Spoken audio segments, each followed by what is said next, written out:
tema a tratar el día de hoy es dismenorrea, síndrome premenstrual, síndrome disfórico. Como siempre acostumbro, me gusta hacer un poco de historia respecto a los temas a tratar. En primer lugar, decirles que el dismenorrea proviene del griego malme flujo, que significa una menstruación difícil. Este término se usa desde el año 1810, del año 1810. ¿Okay? ¿Qué significa? Significa flujo menstrual difícil. Otros datos históricos importantes son los realizados por Piccoli en el año 1961. Estudiando el flujo menstrual de mujeres con dismenorrea encontró las prostaglandinas notablemente aumentadas. Smith en el año 80 reproduce el dismenorrea colocando en forma endovenosa prostaglandinas. Y en los últimos años se ha observado que existe una susceptibilidad genética para el tipo de dismenorrea recurrente, fundamentalmente la primaria, indudablemente, ¿no? Otro hallazgo es que la disminución en la síntesis de óxido nítrico endógeno también produce contracciones uterinas. ¿Cómo definimos a la dismenorrea? Básicamente son periodos dolorosos que están asociados a la menstruación. Esa es en esencia dismenorrea, significa dolor asociado a la menstruación y está en relación al nivel de prostaglandinas. En este cuadro nosotros podemos graficar las características que tiene este dolor. Hay dos tipos de dismenorrea, primaria y secundaria. La primaria generalmente puede iniciarse 48 horas o iniciando la menstruación y persiste hasta 72 horas y que debe repetirse por 3 ciclos, o sea, ser recurrente. La secundaria generalmente empieza 1 o 2 días después del inicio y puede persistir durante toda la menstruación, ¿no? Ustedes observan en el cuadro justamente los dos tipos de dismenorrea y su relación con el flujo menstrual. ¿Cómo se clasifica? Como dije, en 2 tipos: dismenorrea primaria,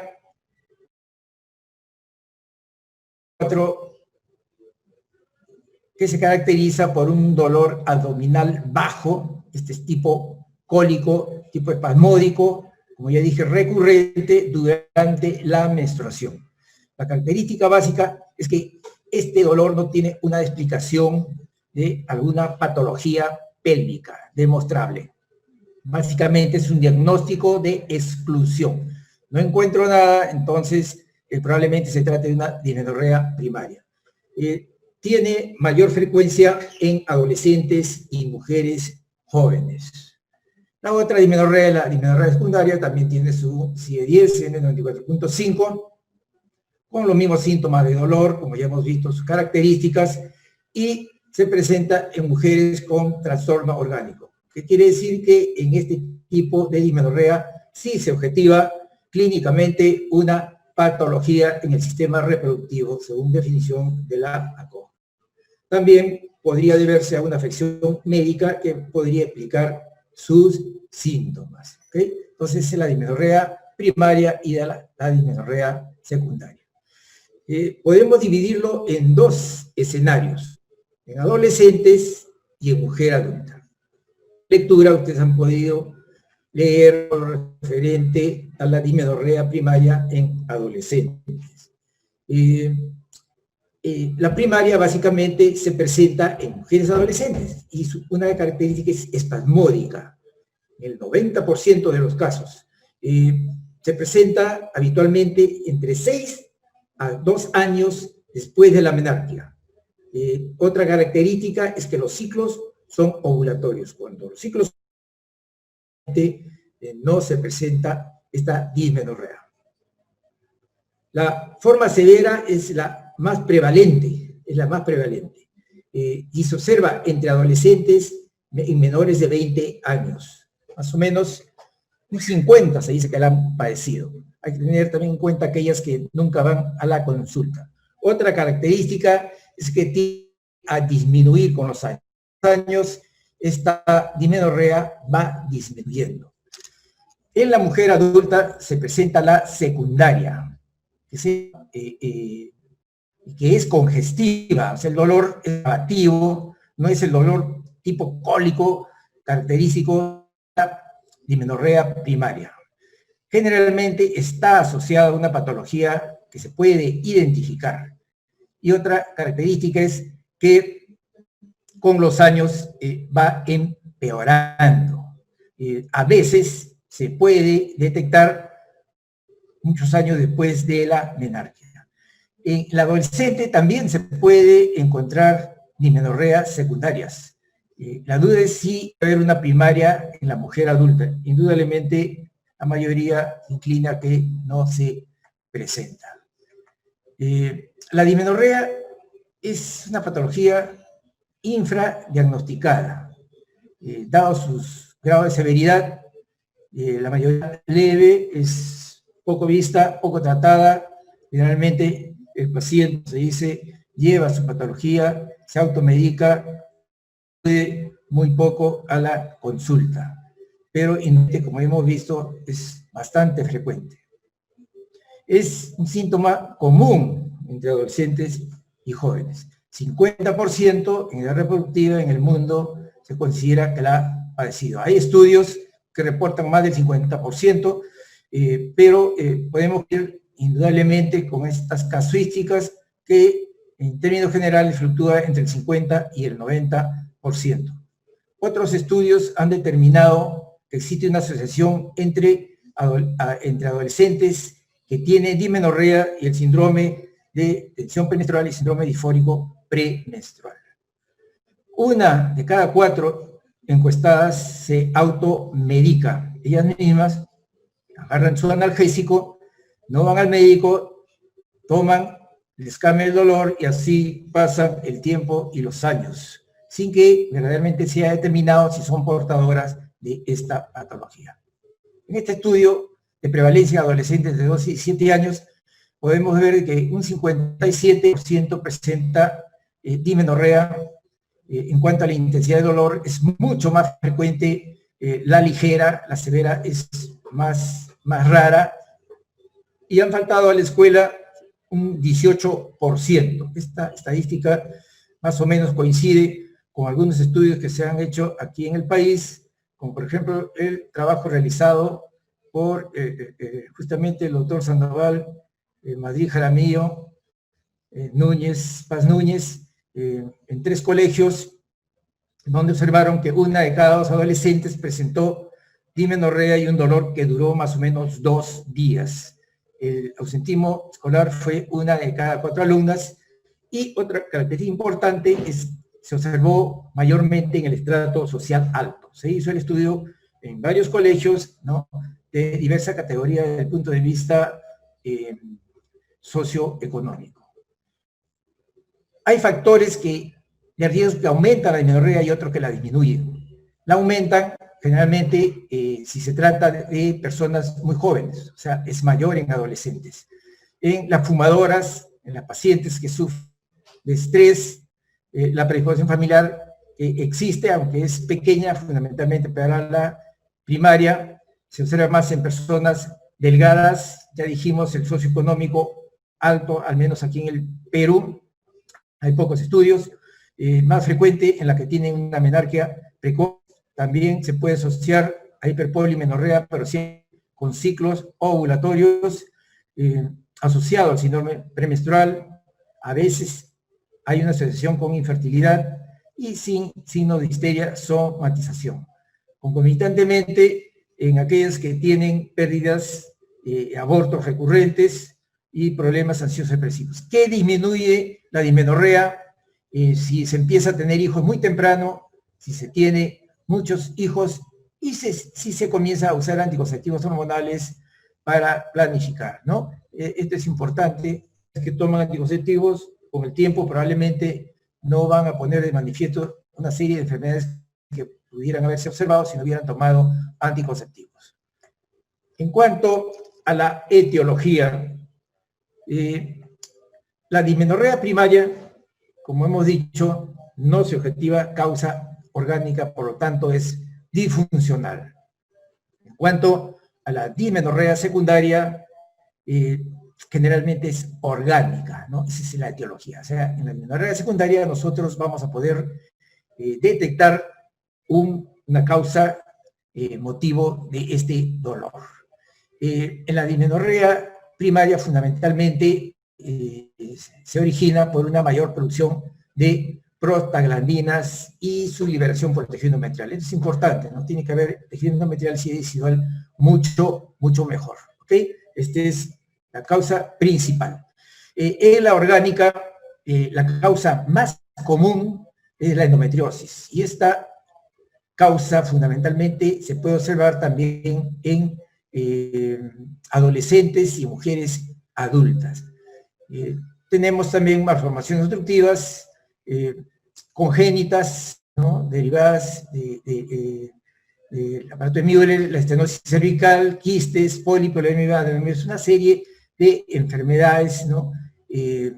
Tumorales que pueden condicionar esta enfermedad. Asimismo, enfermedades médicas como la enfermedad pélvica inflamatoria, el uso del dispositivo, el síndrome de congestión, hematometro.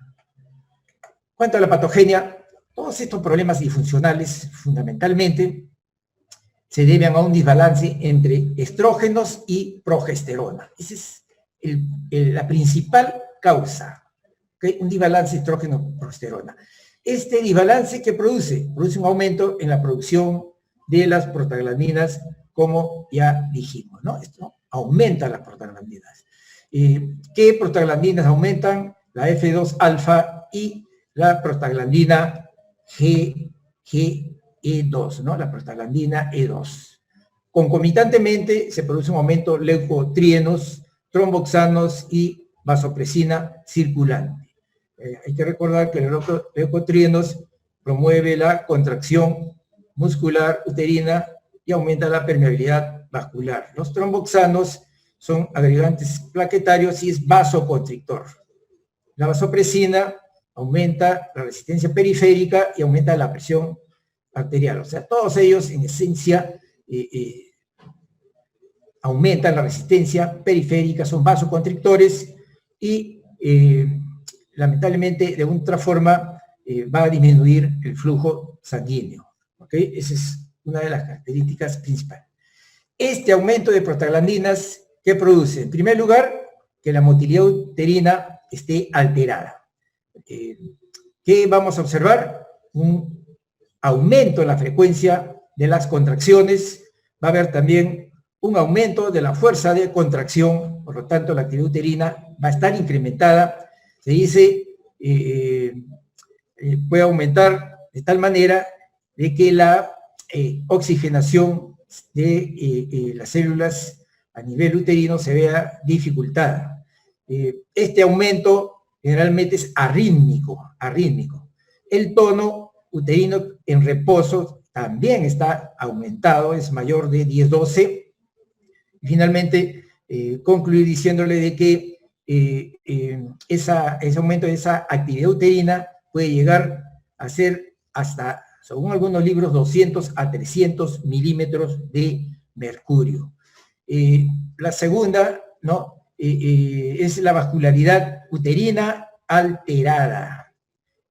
Consecuencia, como ya dije, esa vasoconstricción, la disminución del flujo por la presión aumentada. Imagínense si llega a superar a la presión corporal general, pues indudablemente el problema se hace tan serio que puede provocarse una isquemia uterina, lo que se denomina una angina uterina, ¿ok?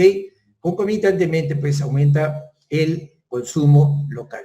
Y en tercer lugar, tenemos la sensibilidad uterina alterada, ¿no? Esto es porque las fibras nerviosas que existen en ese nivel se vuelven hipersensibles y reaccionan ante los productos o desechos metabólicos celulares.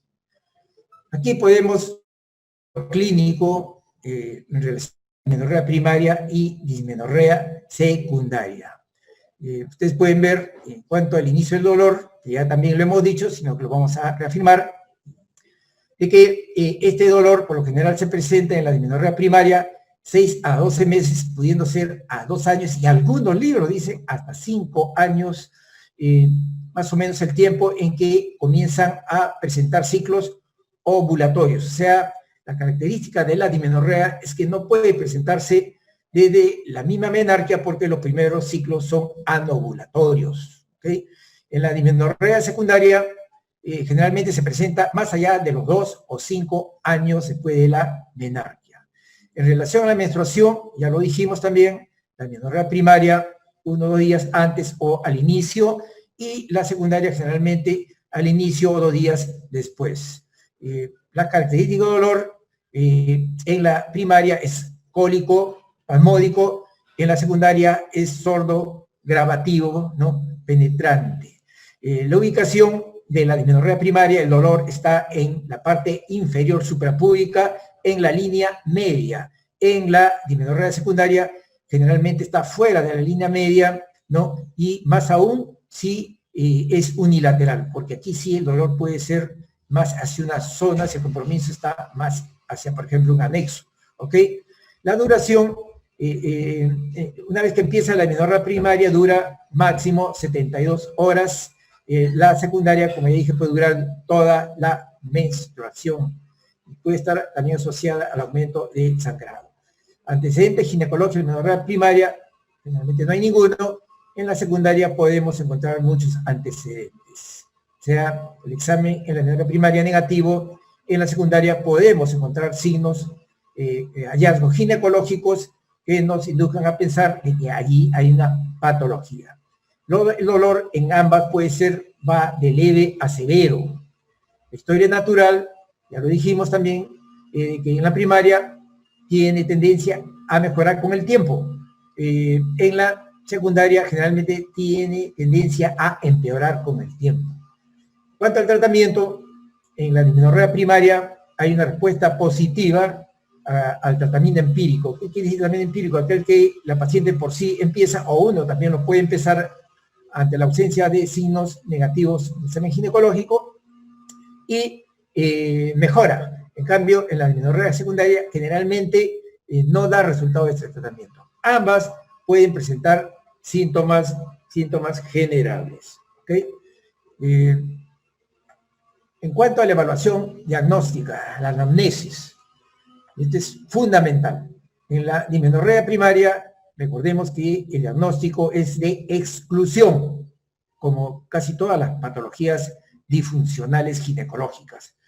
Pacientes jóvenes, generalmente nos dice una paciente adolescente, ¿no? Que hace poco empezó su menarquia.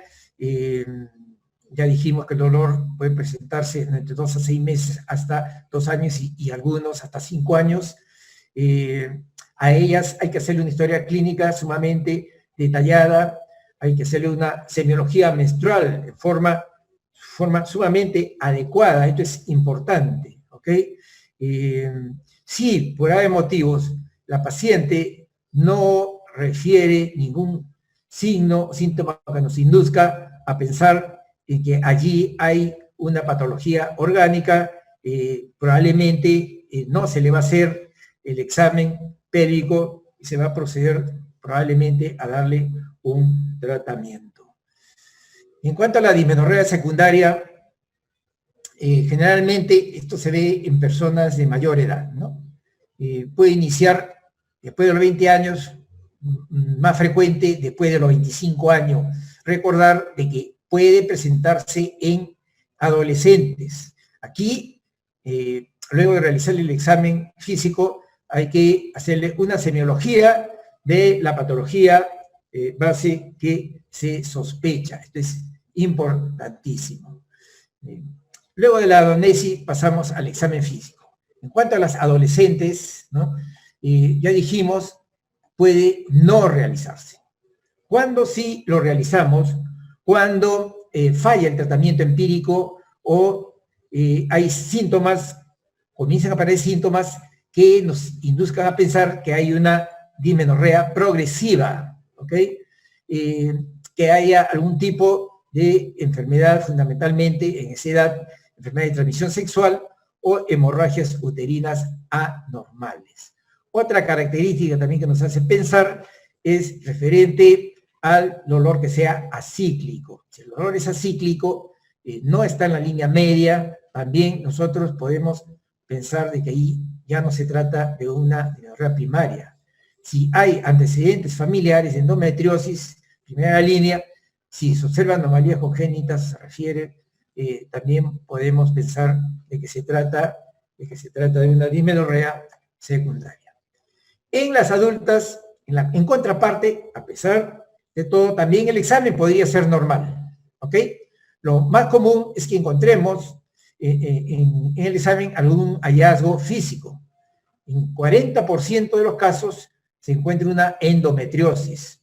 Al realizar el examen vamos a encontrar pues un ligamento útero-sacro en el fondo del saco posterior, doloroso, de repente con nódulos o bastante fibrosado. Tanto es así que puede acortarlo y puede desplazar incluso el útero lateralmente. También podría haber una estenosis cervical o que los anexos, en este caso los ovarios o las trompas, estén aumentados de tamaño. Por otro lado, también el útero puede ser voluminoso, tratarse de una adenomiosis, ser irregular, haber una serie de tumoraciones y tratarse de leiomiomas. En otros casos, secreción purulenta, que nos visite con fiebre, o también que observemos varices a ese nivel.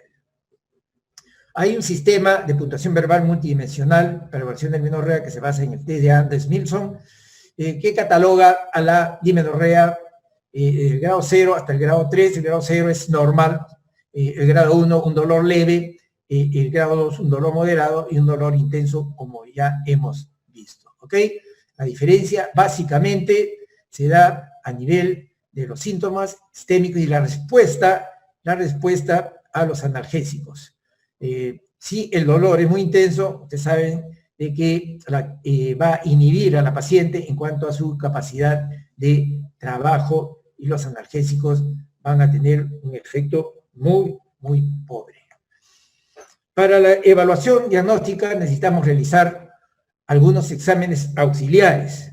En la dismenorrea primaria, en relación a las pruebas de laboratorios, generalmente si lo hiciéramos salen todos negativos. Si hacemos exámenes por imágenes, probablemente también vamos a obtener un examen negativo. En cuanto a la dismenorrea secundaria, se le solicita prueba de gonorrea y clamidia. Clamidia, ustedes saben, en Estados Unidos es un problema de salud como la tuberculosis aquí, así que ahí se hace mucho, aunque también aquí en nuestro país la incidencia también está aumentando tremendamente. Se hacen sus análisis de orina, sus hemogramas, todos los exámenes que se necesitan para descartar en términos sistémicos algún problema, aparte también de descartar embarazo, ¿ok? En cuanto a imágenes, la ecografía fundamental para masas anexiales, para el diagnóstico de endometriomas, anomalías uterinas. La tomografía y la resonancia lamentablemente no superan técnicamente la ecografía en relación a beneficio-costo, ¿ok? Solamente para determinados casos.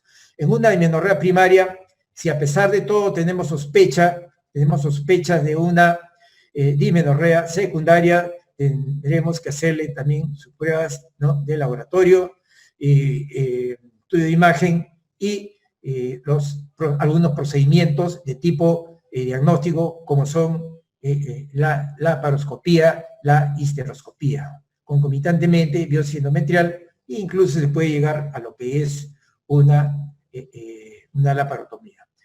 En cuanto al manejo de la dismenorrea, sintetizando, ¿no?, sabemos, según lo que se ha mencionado, de que fundamental es la historia clínica para recabar todos los antecedentes desde el punto de vista médico, ginecológico, menstruales, familiares, psicosociales.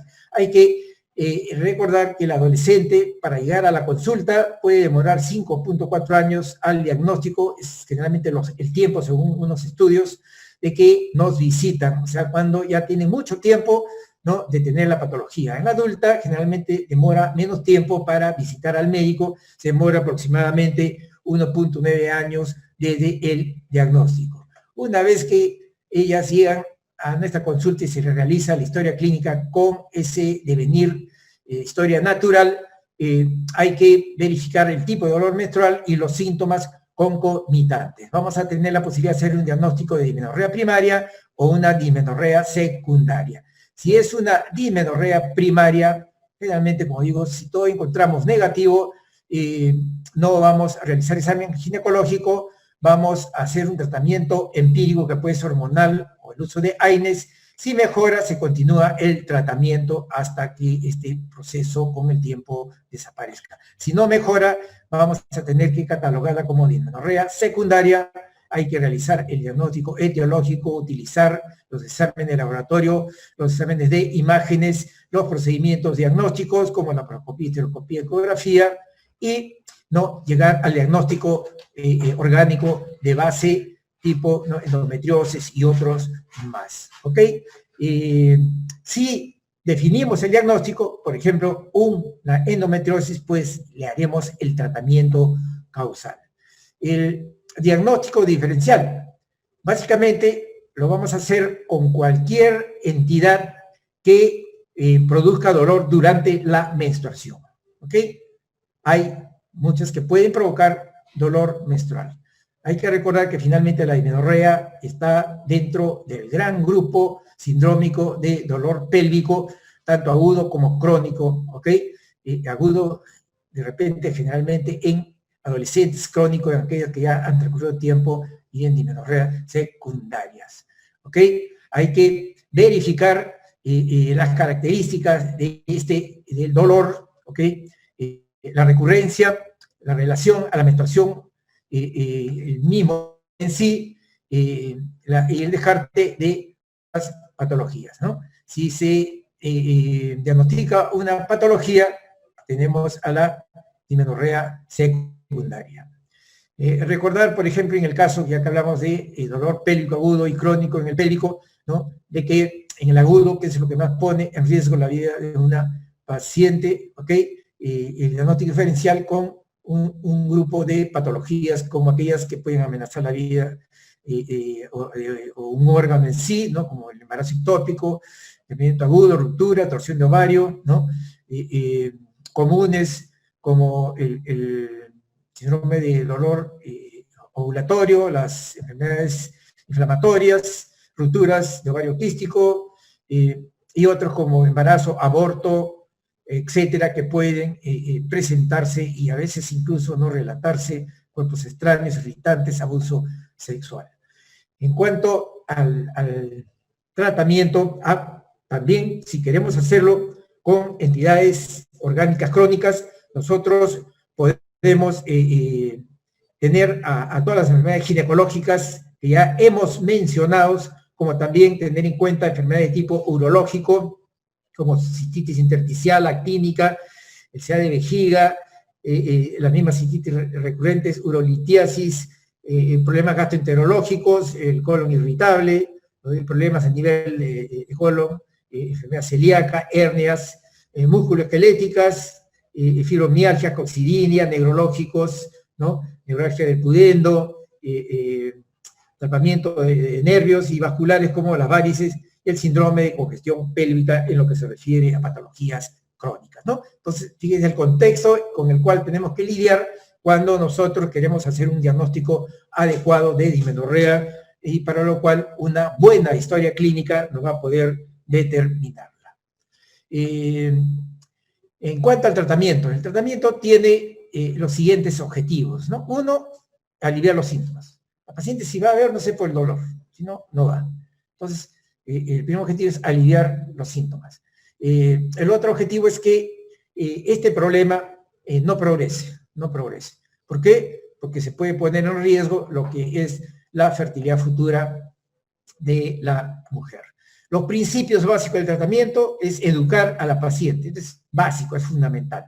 ¿Por qué? Porque hay que tratar de evitar la automedicación y el tratamiento subterapéutico, o sea, un tratamiento inadecuado, ¿no? O sea, en vez de tomar la dosis adecuada de 3 al día, pues toma una, o cuando se acuerde, cuando le duele más y cuando no. Eso es bastante frecuente, ustedes saben, entre toda nuestra población. El enfoque es fundamental, cómo yo abordar el dolor y la etiología subyacente. no existe cura, no existe una única opción de tratamiento, no hay tratamiento para todas, yo a todas les doy lo mismo. Cada una tiene su tratamiento y también hay que tener en cuenta la participación de la paciente. Saben, es básico, ¿no? La comunicación, la empatía que uno tiene que conseguir con este tipo de pacientes. En cuanto a la barrera que tenemos con las adolescentes, esto es importante recordar ustedes que los adolescentes, adolescentes, como se dice, ¿no? Ellas tratan de resolver sus propios problemas en su propio mundo, tener muy en cuenta que la poca adherencia que tienen ellas a la medicación, los conflictos que existen con los padres sobre los tratamientos que puede darse, los olvidos, el descuido, ¿no? Por otro lado también los costos de los tratamientos y si tienen la accesibilidad a la compra, ¿no? De los medicamentos. Aquí podemos ver, en el caso de una dismenorrea primaria, el inicio de un tratamiento empírico, cómo iniciarlo, ¿no? En este caso de una adolescente que tiene una dismenorrea. En primer lugar, las drogas antiinflamatorias no esteroideas. En segundo lugar, la terapia hormonal. También existen otros tipos de tratamientos que son no farmacológicos, como el ejercicio, no fumar, modificando la dieta, acupuntura, que vamos a relatar posteriormente. Dado el tratamiento empírico, va a haber dos posibilidades, ¿no? Que hay una respuesta a la terapia o que no haya respuesta a la terapia. Ahí dijimos que si hay respuesta a la terapia, continuar tratamiento para la dismenorrea primaria indefinidamente hasta que desaparezca. No hay respuesta a la terapia, lo que nosotros vamos a hacer, aparte de aquel grupo que ya viene con síntomas sugestivos de dismenorrea secundaria, a las cuales no le vamos a dar tratamiento empírico, ¿no? Vamos a considerarlas como dismenorrea secundaria. Entonces, a ellas la vamos a tener que evaluar más profundamente, hacerle la historia clínica que ya hemos sugerido, ¿no? Con una adecuada historia menstrual y un adecuado examen físico, más sus exámenes complementarios y procedimientos diagnósticos. Si encontramos hallazgos, podemos encontrar hallazgos positivos y podemos no encontrar hallazgos positivos, que también lo han dicho, puede ser una adulta y no le encontramos aparentemente nadie tiene el diagnóstico de sospecha de dismenorrea secundaria. Si son hallazgos positivos, hay que tratar la etiología de esta patología que hemos encontrado. Si es negativo, ¿no? Hay que evaluarla ya desde un punto de vista multidisciplinario, como dije, a procedimientos ya de tipo invasivos. Siempre, cuando no se encuentra nada, hay que pensar en dismenorrea. Siempre. Incluso, como ya vamos a ver, si en la laparoscopía aparentemente no encontramos, e incluso si al hacérsele una biopsia de un tejido sospechoso no se encuentra nada, ¿ok? Esto es importante en lo que es dismenorrea. Acá, aparte de ese manejo, ¿no? Que se realiza, también tenemos ese grupo de pacientes que tienen, adolescentes fundamentalmente, que tienen y no tienen relaciones sexuales. Entonces aquí va el criterio de que si desean o no desean embarazarse, ¿no? A este grupo habrá que darles, si no desean embarazarse, anticonceptivos, a los cuales van a tener una respuesta positiva o negativa. Si es positiva, se le mantiene el anticonceptivo indefinidamente. Si es negativo, hay que agregarle AINES. Si ya mejoran con esto, ese es su tratamiento definitivo. Si no, terminan en la laparoscopia. Si no desean anticoncepción, se les puede dar AINES, donde también va a haber respuesta positiva y negativa, y si responden, se les mantiene, y si no responden, van a terminar en su procedimiento diagnóstico. Indudablemente también hay que recordar que se puede combinar los tratamientos. Aquí ustedes ven este cuadro, básicamente resumido, los tres grandes grupos en los cuales se divide los tratamientos. Solamente se los voy a mostrar, ¿no?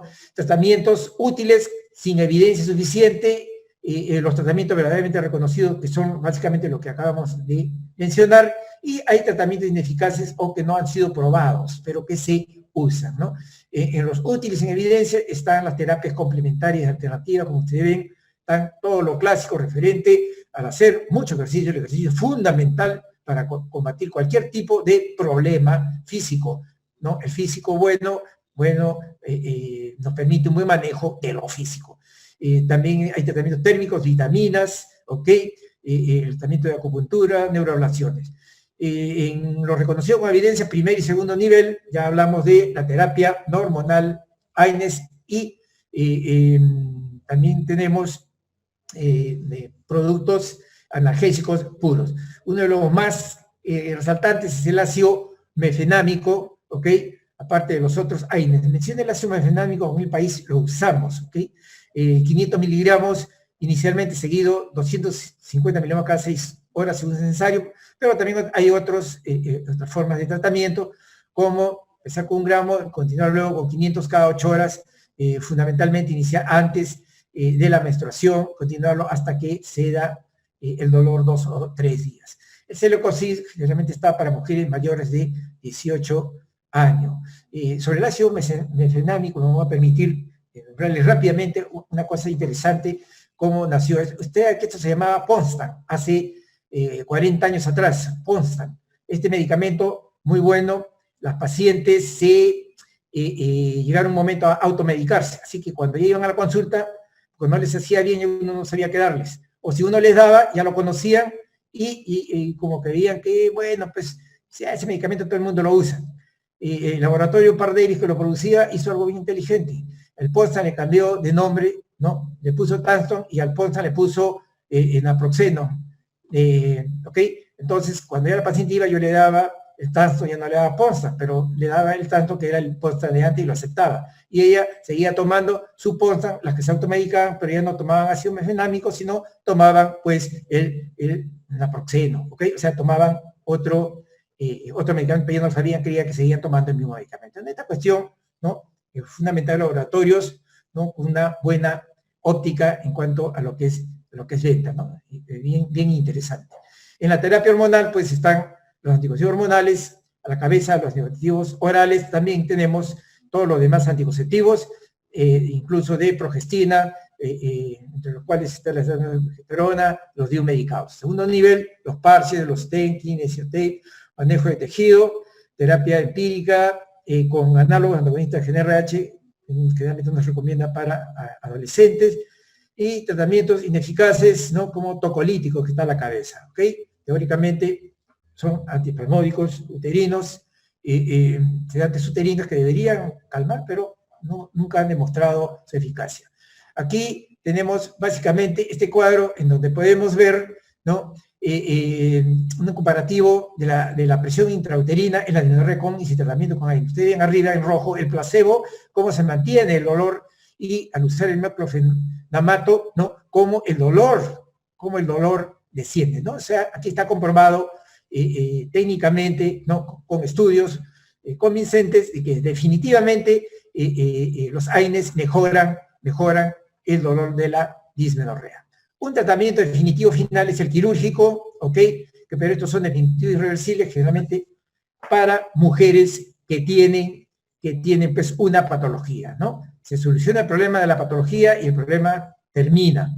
Entre ellos está la ablación endometrial y histerectomía, también está para cada causa específica. Hablando aquí de primaria, ¿no? Si no mejora, ¿qué le ofrecemos? Aquí queda esa histerectomía, ablación endometrial, pero en adolescentes, pero no hay que considerar. Respecto a la laparoscopía, es un aspecto importante recordar que este procedimiento, ¿no? Aparte de ser diagnóstico, también es quirúrgico, indicado después de 6 meses de tratamiento, ¿no? Y que el dolor no cede. Se puede dar concomitantemente también AINES y tratamiento hormonal. Algunas consideraciones rápidas sobre la laparoscopía es que la apariencia de la endometriosis en adolescentes es diferente a la de la adulta. Eso es importante, es un criterio en la laparoscopía. En las adolescentes las lesiones son claras o rojas y a veces son difíciles de identificar. Las técnicas para mejorar esta visualización, hay que mover el laparoscopio a milímetros del peritoneo y hay que agregarle solución salina, ¿no? Para que se llene la cavidad y poder observar. O sea, ¿qué le estoy diciendo con esto? Que para hacer el diagnóstico laparoscópico de endometriosis en adolescentes se requiere mucha experiencia, ¿ok? Hay que, en lo posible, sacar biopsias de lesiones sospechosas y si hay fundamentalmente visibles, hay que tratar de destruirlas. La biopsia, lo dije anteriormente, puede no confirmar la endometriosis y el diagnóstico visual a veces puede ser suficiente para iniciar el tratamiento.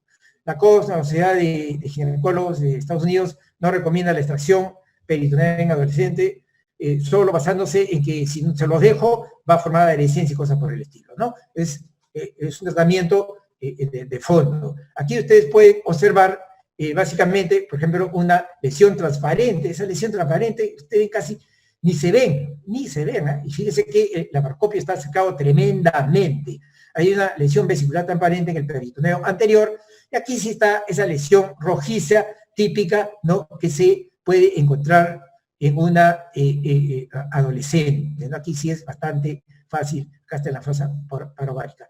En las lesiones en adultas, en endometriosis, que ya se los diré, contarán en la clase de endometriosis, son como pólvora quemada, ¿no? No son nada rojitas como uno piensa verlas, son oscuras, marrones o negruzcas, que aparentemente el que no tiene experiencia puede no identificarlo. Muy bien, ahora pasamos al síndrome de tensión premenstrual, ¿ok? Y al trastorno disfórico premenstrual. Le vamos a llamar en simplicidad síndrome premenstrual y trastorno disfórico, ¿ok? Ya ustedes saben, pues, de que estos dos trastornos están asociados íntimamente, al igual que la dismenorrea, al ciclo menstrual, ¿no? Saben que la menstruación, estrógeno, progesterona, causa una serie de variables tipo físico-emocional en la mujer, ¿ok? Fundamentalmente las que ovulan, porque las que no ovulan generalmente son las que no tienen mayor síntoma. O sea, a veces cuando no se tiene síntomas hay que preocuparse. La mujercita tiene que aprender a conocer sus síntomas, ¿no?, durante el ciclo, durante la menstruación y durante la ovulación fundamentalmente, ¿no? El problema de la depresión, como se dice, a veces uno no sabe a quién echarle la culpa. Algo de historia muy simple, ¿no? En la Biblia, la menstruante era considerada un ser impuro. Algunas leyes consideran a la menstruación como una enfermedad, ¿no? El día femenino, ¿no? Esa es la característica de este proceso. La primera asociación de un evento biológico conjuntamente a un cambio en la conducta psíquica, ¿no? Un sujeto fue descrito por Hipócrates, que le llamó la enfermedad de las vírgenes, ¿no? Él le atribuyó síntomas similares a lo que ahora nosotros le atribuimos a los del trastorno disfórico premenstrual. Mosley en el 73 relacionó por primera vez el síndrome premenstrual con la actividad cíclica del ovario, ¿no? O sea, ya se estableció que había un fondo hormonal.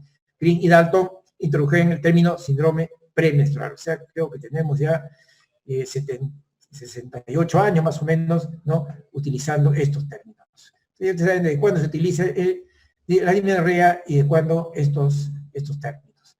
Definición: el síndrome premenstrual son síntomas cíclicos, ¿ok?, de cierta intensidad que interfieren con la vida de la paciente, ¿no?, con ciertos aspectos. Me ha parecido la dismenorrea, ¿no? Y aparece consistentemente con la menstruación, ¿ok? El disfórico, tenemos una definición acá, la de Silvia. Él establece un diagnóstico fundamentalmente de tipo emocional, concomitantemente somáticos, al final de la fase luteínica, y se resuelven con la menstruación. O sea, empiezan los síntomas acá un poco antes. Un criterio fundamental es que el síndrome disfórico se diferencia del premenstrual por la intensidad de los síntomas, fundamentalmente. Aquí tenemos definiciones, ¿no? Por ejemplo, el síndrome premenstrual, ¿ok? Son síntomas que se inician en la menstruación y son aliviados con la menstruación. Puede ser leve, moderado y severo, y esto está relacionado con la relación, ¿no?, con la vida de relación de la persona, si interfiere o no interfiere, ¿ok? Fundamentalmente. Asimismo, igual que la dismenorrea, ¿no?, si hay o no resistencia al tratamiento. Hay dos términos más que generalmente son manejados en Estados Unidos, ¿no? La sección premenstrual, hay que buscar un fondo psicopatológico, y el fondo disfórico que fue incorporado por los americanos. Cuanto a la epidemiología, aproximadamente el 90% de mujeres en edad fértil presentan síntomas asociados con menstruación, la menorrea era un 50-90%, ¿ok? Fíjense, la alta frecuencia si juntamos estas dos entidades. Si no es uno, es el otro, pero al final ya casi solamente un 10% se va a quedar, ¿no? Libre de patología, y probablemente sean los que no ovulen, los que no ovulen. Las que no ovulan tienen su problema también, que son las hemorragias uterinas anormales. O sea, siempre va a haber un padecimiento de tipo disfuncional. Un 20-40% corresponden al síndrome premenstrual y un 3-8% con trastorno disfórico. Fíjense la diferencia, ¿no? En Estados Unidos, pues, los costos económicos son altísimos en cuanto a pérdida, ¿no? Miles de millones de dólares. Si yo junto en una mujer el 20% que compromete cada ciclo y lo juntamos hasta 6 años de su vida, en 30 años vamos a ver de que 6 años de su vida están comprometidos. O sea, 6 años de su vida se pasa, ¿no? De una u otra forma sin realizar una vida de relación adecuada, ¿no? O sea, como si no hubiera vivido esos 6 años. ¿Okay? Como predictores demográficos, estos datos son importantísimos, ¿no? A menor edad, mayor severidad de los síntomas y a mayor nivel educacional, mayor sintomatología. Este es un síndrome, ¿no? Son patologías que están muy asociadas a nuestra cultura, la cultura occidental, donde la idea que tienen las mujeres sobre la menstruación, lamentablemente, no es muy buena.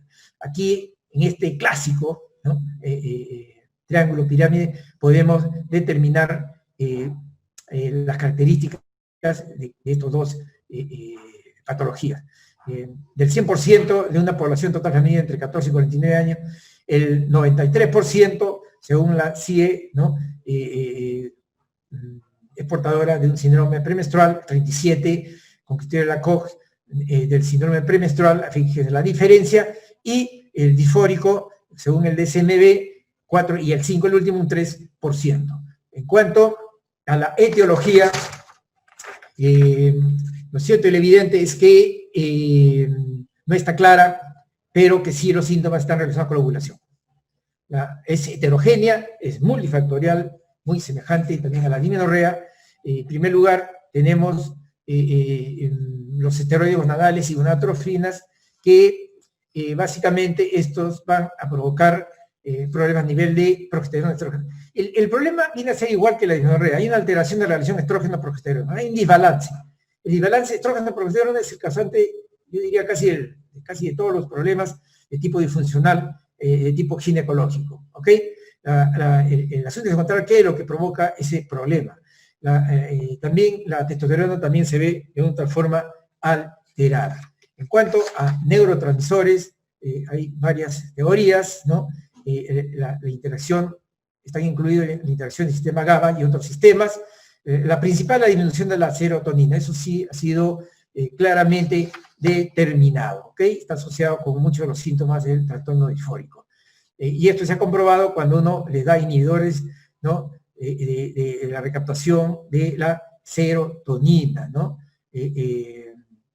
Uno los trata y mejoran. Entonces, esto ha reforzado justamente esta primera teoría. Aunque, indudablemente, también no todas mejoran, ¿ok? También tenemos disminución de los niveles de la 5-hidroxitriptofano, ¿ok?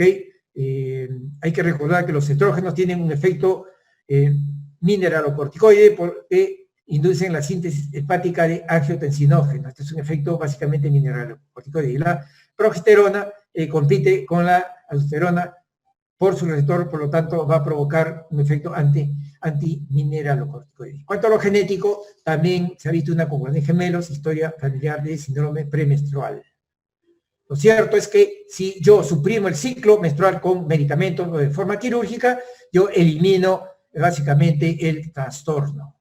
En cuanto al cuadro clínico, nosotros podemos ver que afecta a mujeres entre 20 y 40 años que se han encontrado más de 100 síntomas que pueden padecer estas pacientes, ¿ok?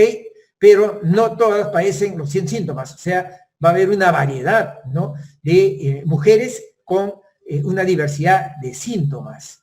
Sin embargo, los podemos agrupar en 3 criterios principales, ¿no? Uno, que se presenten en la fase lútea 5 a 10 días antes del comienzo del periodo y que comienzan a aparecer cuando comienza el periodo, ¿no?, o 4 o 7 días en la fase folicular. Siempre existe un intervalo libre entre el término de ese ciclo, ¿no?, de dolor y el inicio del siguiente. Siempre hay, pero no llega a ser continuo 100%, pero ustedes ven que aquí es más amplio, ¿no?, la observancia de síntomas, si lo comparamos, por ejemplo, con la dismenorrea.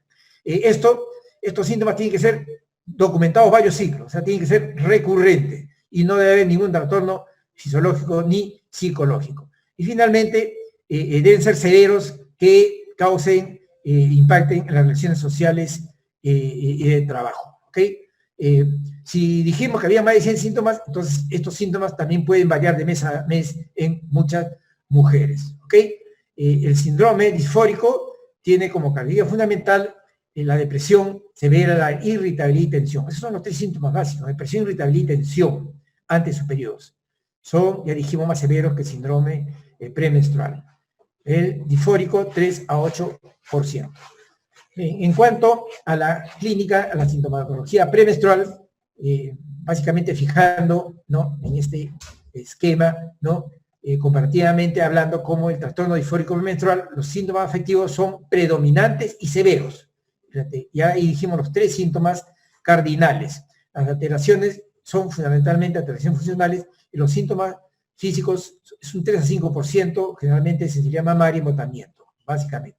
En el síndrome de tensión premenstrual, los síntomas físicos son los predominantes, sensibilidad mamaria y embotamiento son muy predominantes. Los síntomas afectivos, que también los hay, son menos severos, casi no hay alteración funcional, una prevalencia de 70-80%, ¿ok? Eso es lo importante.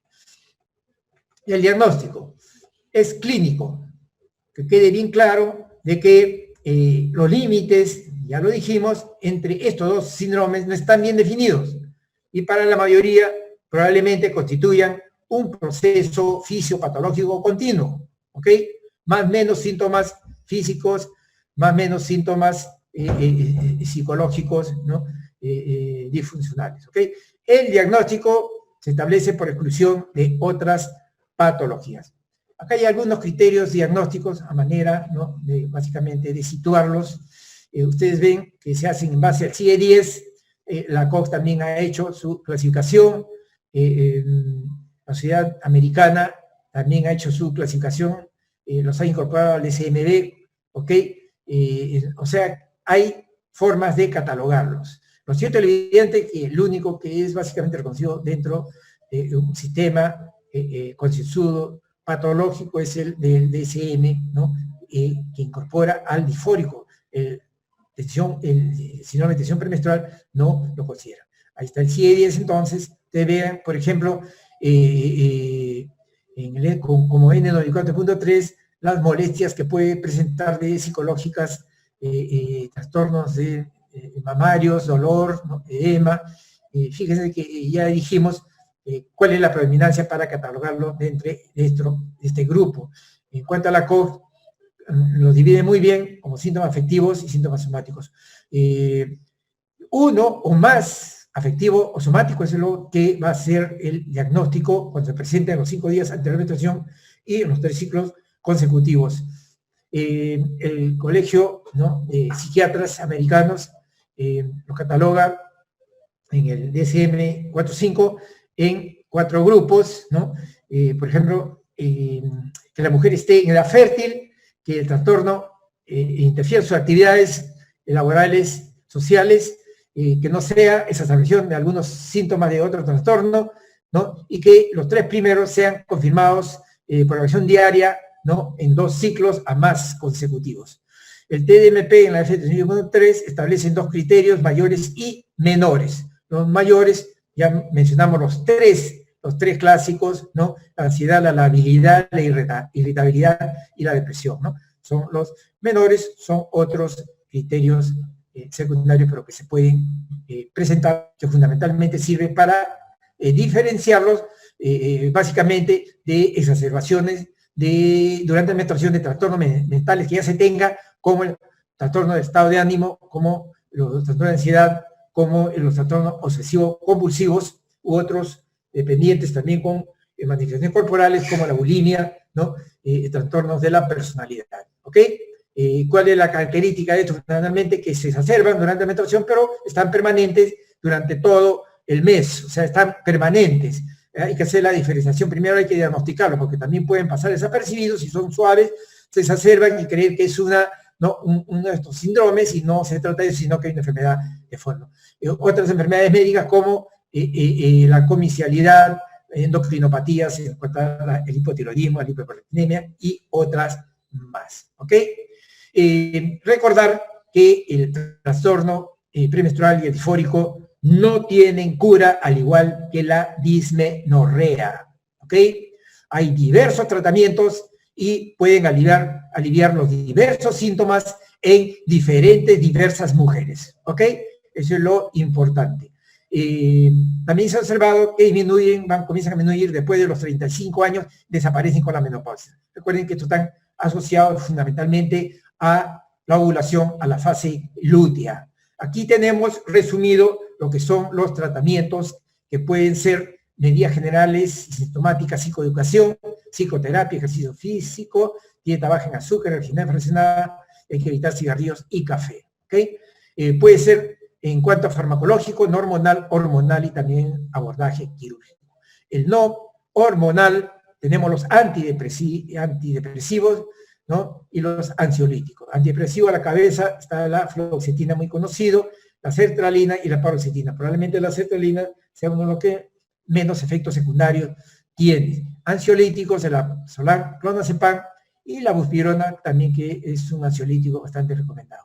Hormonal está a la cabeza la etilenilestradiol más la dospirenona, ¿no? Que es un derivado con efectos antimineralocorticoides, muy importante, que se está usando bastante, ¿ok?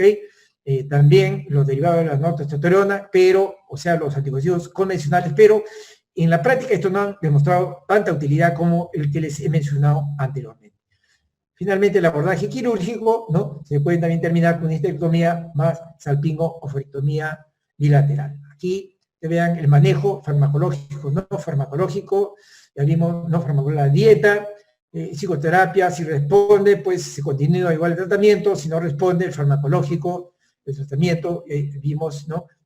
Múltiple, de ejercicios físicos, alimentación, vitaminas, etcétera, los anticonceptivos hormonales, los inhibidores selectivos de la serotonina, si responde, se continúa, si no responde, hay que reconsiderar el diagnóstico, de repente pueda terminar con un tratamiento quirúrgico. Conclusiones, que el trastorno disfórico premenstrual es una entidad clínica, ¿no? Como tal, hay que considerarla como entidad clínica que se presenta, así lo considera el Colegio de Psiquiatras, ¿no?, americanos, que se presenta en el 3 al 5% de las mujeres en edad reproductiva, ¿ok? Este síndrome tiene perfiles clínicos y biológicos diferentes a la depresión. Ya ustedes saben cuál es la característica que los va a diferenciar cuando se trata, por ejemplo, ¿no?, de ver si es un síndrome psicótico de depresión o neurótico de depresión, ¿ok?